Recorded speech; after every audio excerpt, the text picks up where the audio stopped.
Good morning. Good morning. Come on in the room. Come on in the room.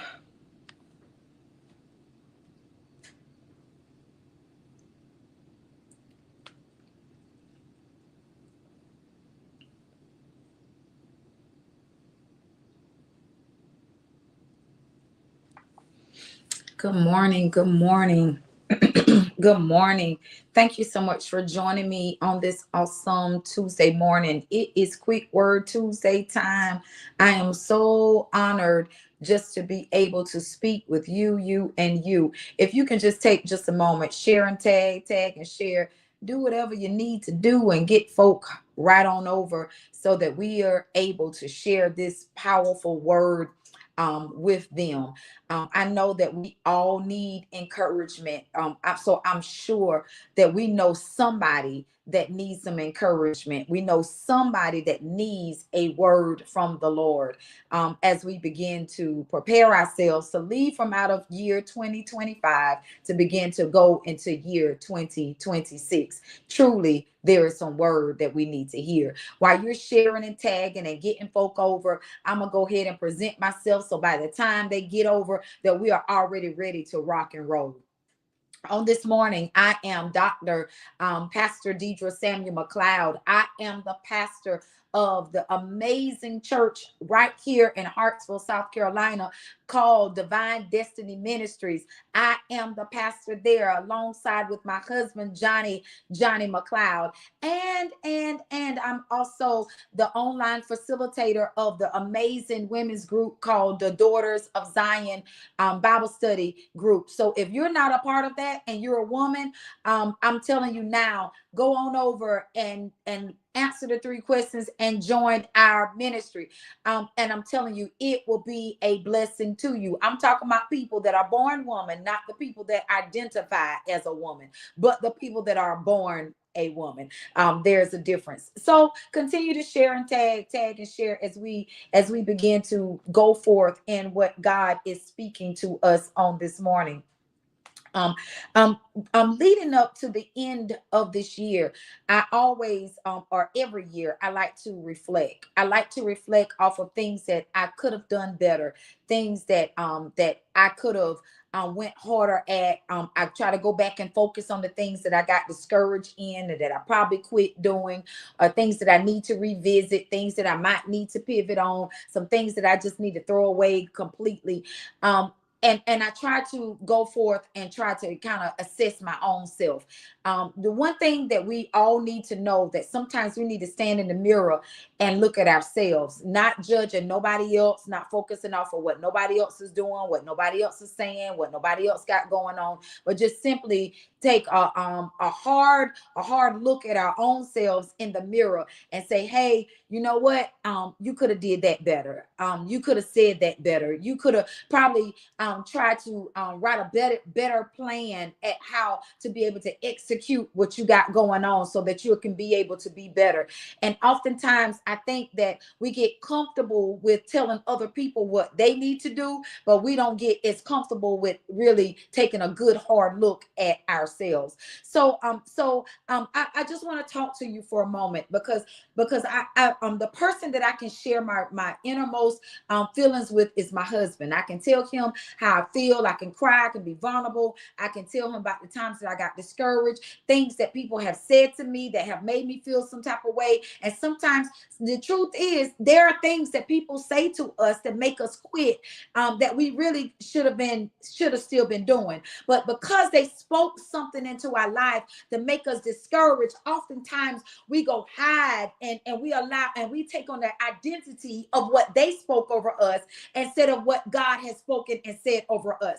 And the truth is, we have taken on the identity of what somebody else said, how somebody else feel, how somebody else made us think about our own selves, instead of saying, no, that's not who I am. That's not who God has called me forth to be. And instead, we have allowed our identity to be shaped off of what others feel about us, how others feel about themselves, and they have now allowed their own fear, their own discouragement, their own shortcomings now to fall down upon us.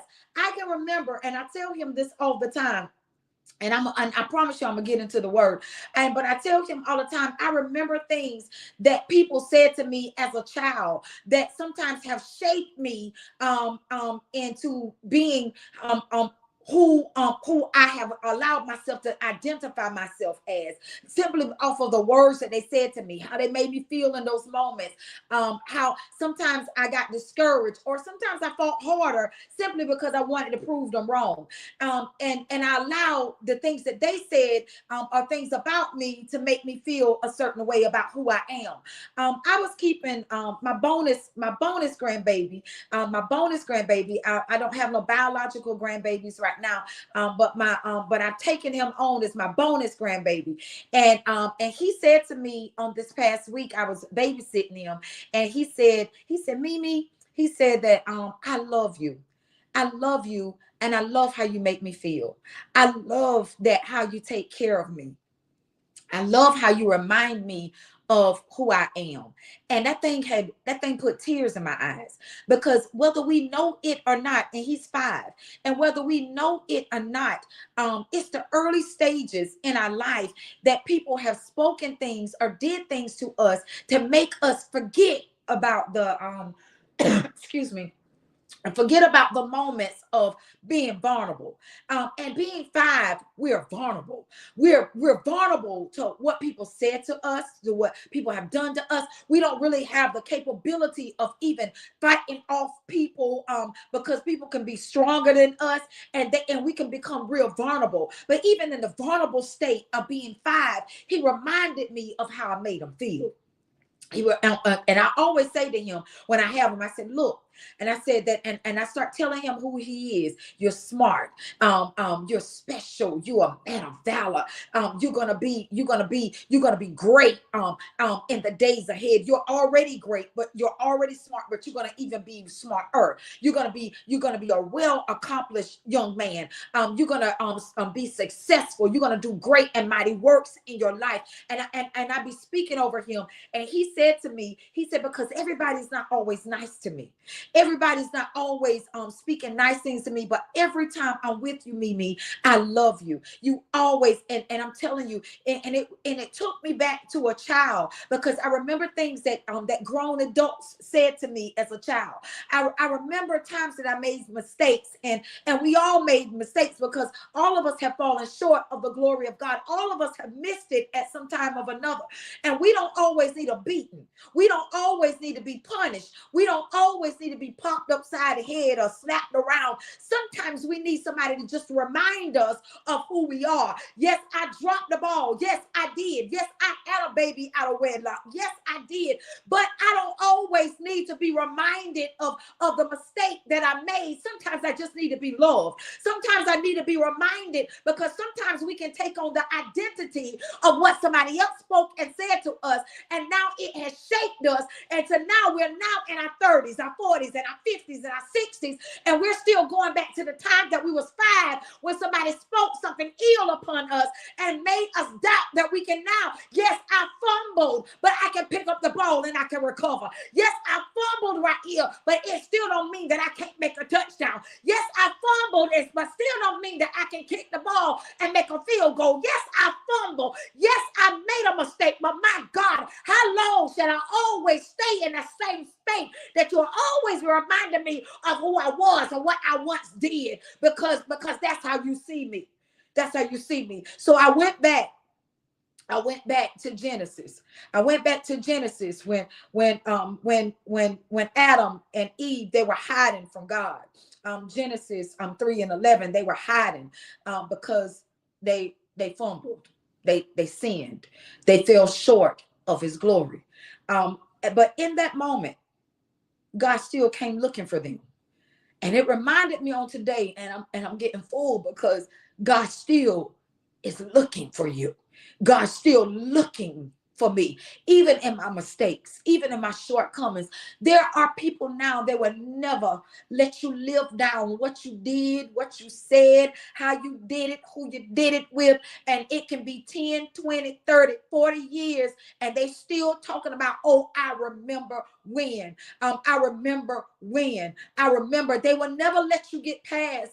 I told my husband, I said, baby, I get that everybody won't respect me as being a pastor. I get that everybody won't respect me as being doctor. I get that everybody won't respect me as prophetess. But what I got a problem with is that when you try to hold me so hard to being Dee, and that you refuse to respect me of the office that I walk in. And people like to say the church, we think that we be sounding good because we think that we're sounding humble. So we on top about it ain't about the title. Yes, baby, it is about the title. It's about the title that I carry, because if you hold yourself to the title of the fact that God thought enough of you to give you the title, and that I can't live any kind of way walking under this title. I can't live any kind of way. I can't say anything that I want to say. I can't be and do anything that I want to do simply because, yes, I honor the title. And because I honor the title and I got respect for the title, that means that I respect my God, the God that gave me the title. And because of all my mistakes and everything that I did, if you think that it's good to hold me to my mistake and you can't hold me to my title, there's something wrong. There is something wrong. But let me stay focused here. That it started reminding me of how people they'll look you in your face because they want to remind you of the fact that you're needy. That they want to remind you of the fact that you I can't see who's talking to me, but they want to remind you that you're Bianca. They want to remind you that you're Wanda. They want to remind you that you're Audrey. They want to remind you. They always want to rub it in your face of as if I know who you are and I know what you did. But the thing of the matter is that God knows everything that we did. He knows everything. God knows things, even the things that people think that they know about you. God knows the real me. God knows the hidden stuff that I hid in the closet. God knew about the all the mistakes that you made. You only know about the things that came to your door, but you don't know everything that I kept in private, that I cried in the face of God. And here it is in Genesis where God is speaking loud to us. When Jesus was right here, when Satan himself slithered on in and knew that you got a promise, that you got a destiny, that you got a call upon your life, that you're going to be something, that you're going to be great. So he slithers on in and let me get you by yourself and let me slither on in and redirect you. And oftentimes Satan will slither in and try to redirect us and try to get us distracted, try to get us discombobulated, to make sure that we don't ever stay focused off of what God really said over our lives.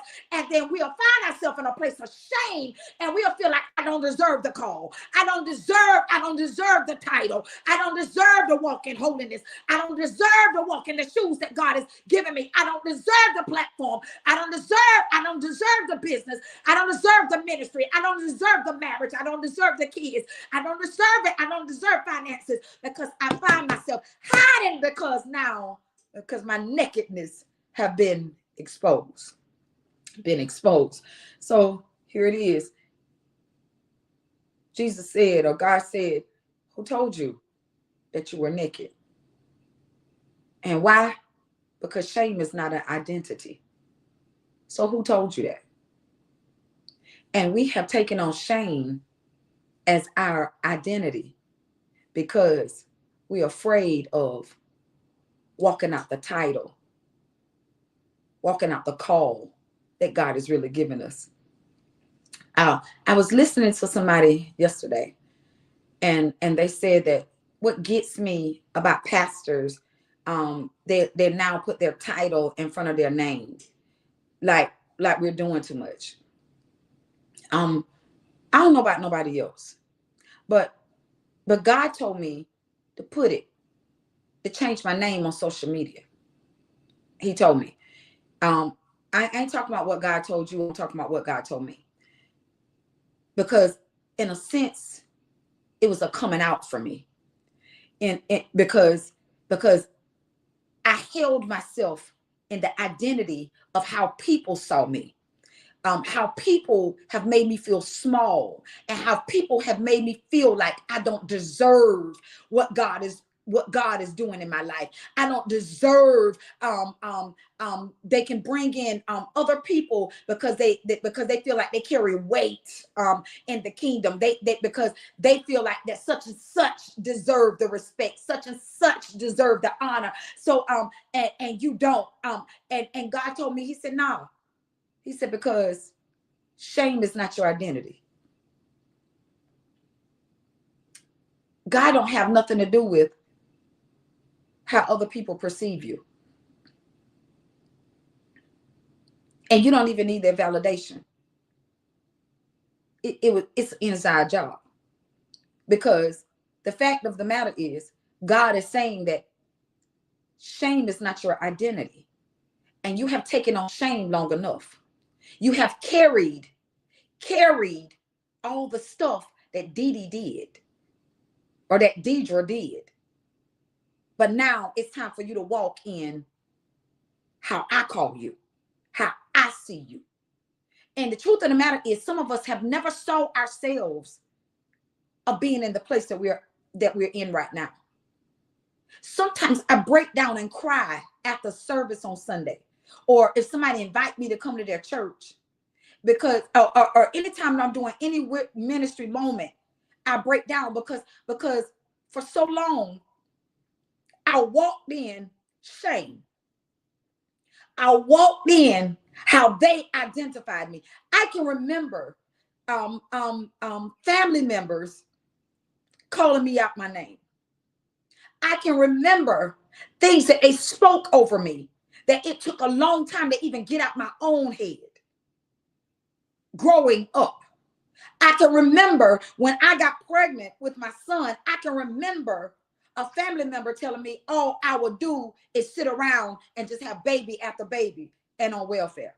I remember them even speaking and saying negative stuff about my child and saying that he probably will grow up and be a drug dealer. I remember those words.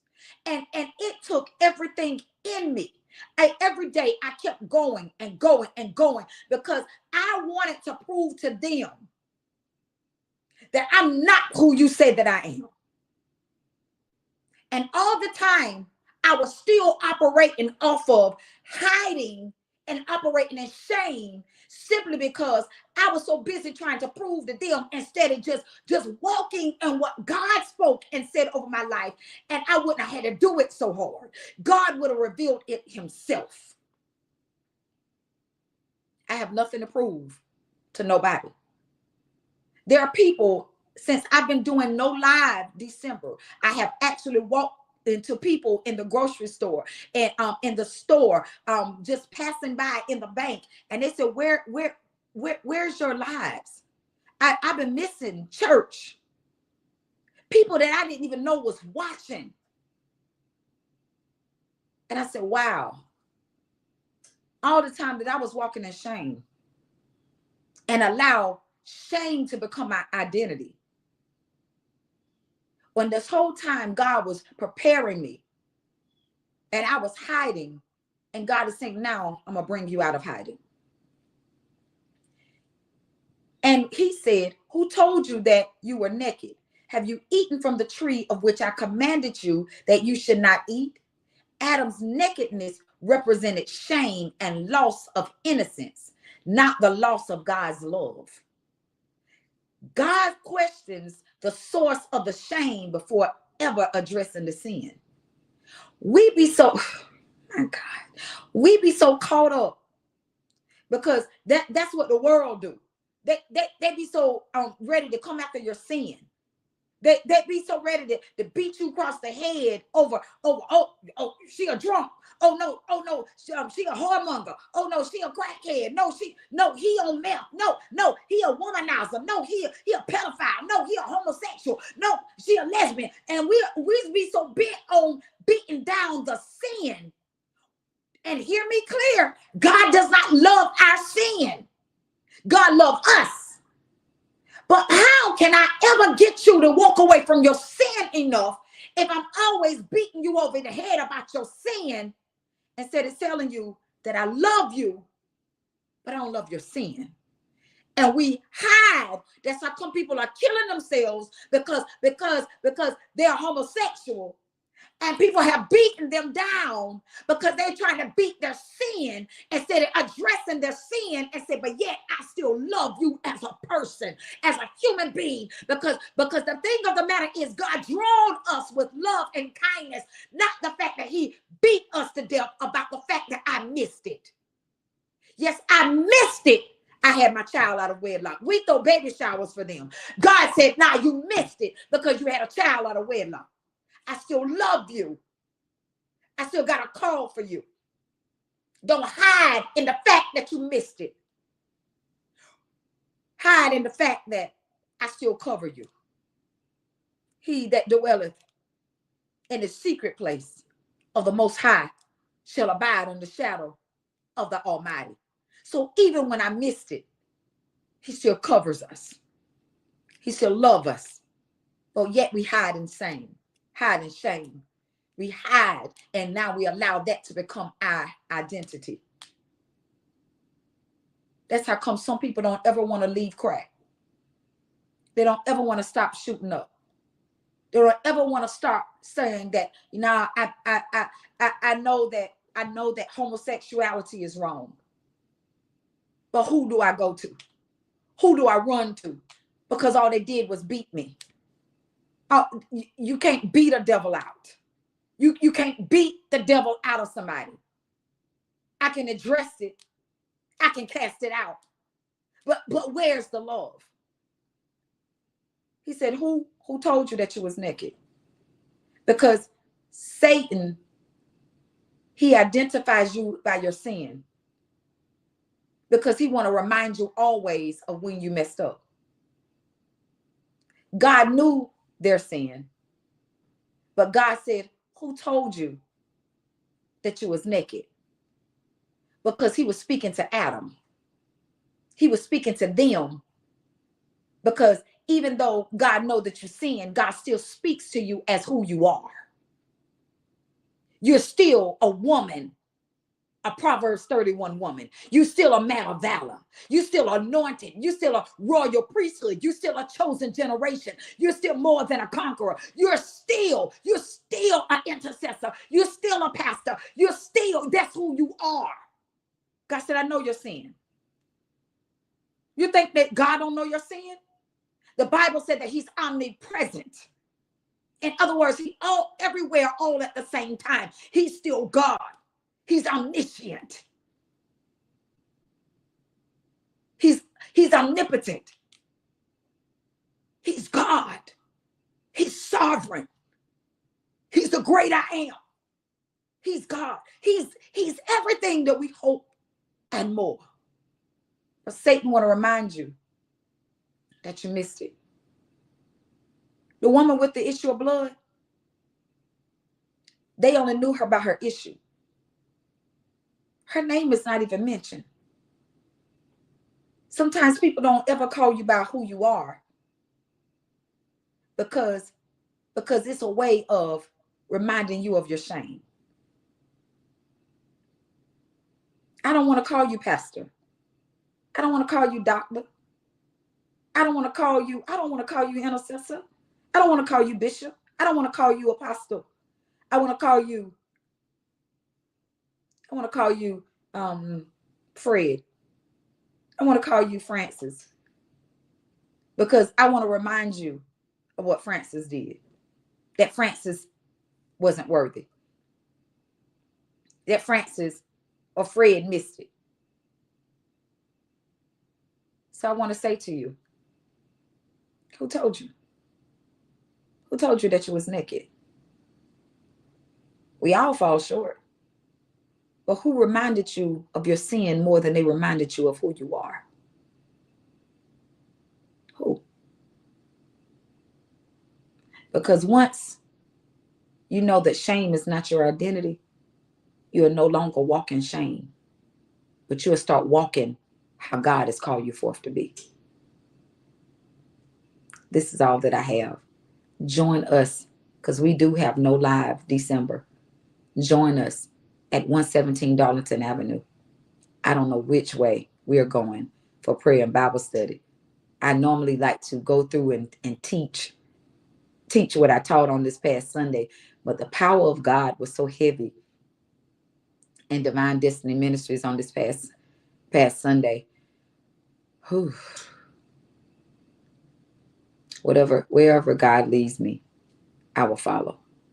But I just want to tell you, don't take shame as your identity into 2026. It's over. It's done with. I did it. I can't change it. You did it. You can't change it. But the thing of the matter is, I know a man. I know a man from Galilee. He don't see me or you as your mistakes. He see you as who he has called you forth to be. And he says that you're chosen. So I'm telling you, join us. 117 Darlington Avenue today at 6 p.m. It's going to be a blessing to the body of Christ. I can't wait. I can't wait to get there. And also, I'm telling you, continue to show up every Tuesday for Quick Word Tuesday at 10:30. Keep showing up. If you keep showing up, I promise you I keep coming. Glory to God. Join us every Wednesday. Evangelist Letitia McLeod, as she have power moments at 9 p.m. on her page. I'm telling you, the woman of God is an amazing teacher, and she always has something to say. And I look forward to the nuggets that she have to share with us. Join us every Thursday also with Evangelist Letitia McLeod on Power Ministries as she go forth in intercessory prayer. The woman of God prays heaven down every Thursday. She can pray and will pray. And every Friday morning at 6 a.m., here it is, with yours truly, Dr. Deidre Samuel McLeod, as I go forth in prophetic intercession. And I promise you, I pray, I will pray. As heaven gives it to me, I will pray it. And I'm telling you that God has placed the intercessor upon my shoulders a long time ago. And I'm grateful that he thought enough of me that he didn't see me as my mistake, but he saw me as an intercessor. I didn't shape my identity, or we shouldn't allow our identity to be shaped by shame, but shaped by who God has called you forth to be. I am an intercessor. And then every Sunday morning, 7:30 a.m., we start off with intercessory prayer at 7:30, and then we have morning worship at 8 a.m. Listen, my church, I started off in prayer. My church couldn't stand off of nothing else but prayer. That's how I started. And so I believe in prayer. And I'm telling you, if my church can't do nothing else, I'm telling you, you come and hang around just a little while. I promise you, you'll be able to pray, because I'm telling you, I push those rascals in prayer, because I want to make sure that we all know. You might not be able to catch me all the time. You might not be able to get the deacon or get the trustee, but I promise you, if you got a prayer life and you know how to call on them for yourself, you'll be able to get a prayer through. And then every Monday at 7 p.m., as we go forth with Marriage Matters with Deacon Clyde James and Minister Bianca James, I promise you, your marriage will be blessed. I love their topics. They do an amazing job with helping us keeping our marriages together. I love you guys. If you've been blessed, remember, sow a seed into our ministry, $DOZ ministry. And if you don't have anything to sow into the ministry, do a seed of sharing. Share this with somebody, tag them in it, and let them know. Listen, shame is not your identity. Who told you that? Have a wonderful, wonderful